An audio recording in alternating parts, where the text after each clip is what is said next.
Magnolia Gods. A beautiful stunt flyer and her historian boyfriend search for a long-lost experimental airplane stolen decades ago by a Cold War spy.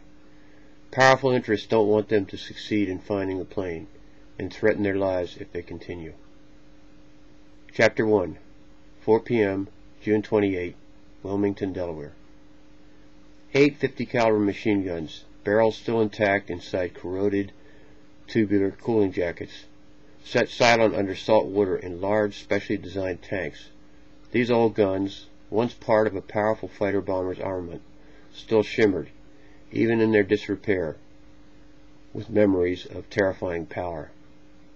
Near the guns, on the stained and cracked concrete floor of the converted hangar, were other tanks filled with parts of the P-47 Thunderbolt that the team from the Museum of Historic Aviation had recovered from the bottom of the Atlantic, in what was considered by their fellow historians as a triumph in marine archaeology and World War II historical research.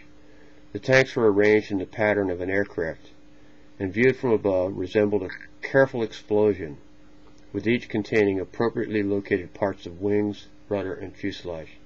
Then, the piece de resistance, the most important underwater discovery, the great radial engine assembly, its 4 bent propeller blades still attached, sat in a tank in front.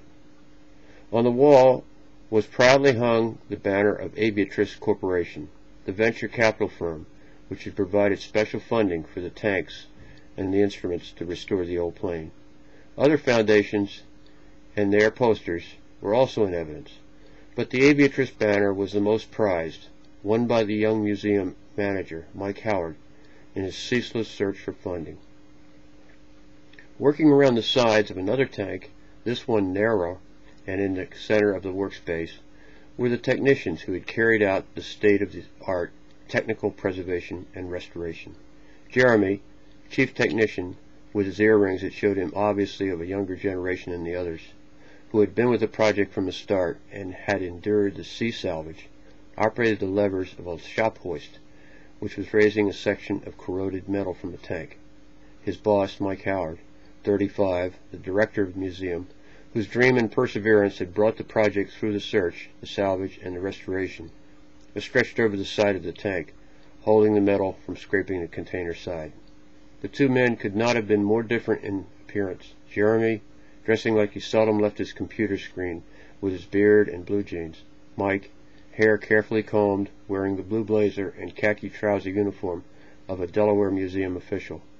The 3 others, all experienced mechanics, one of them whistling the tune Little Brown Jug, were equally devoted and proficient.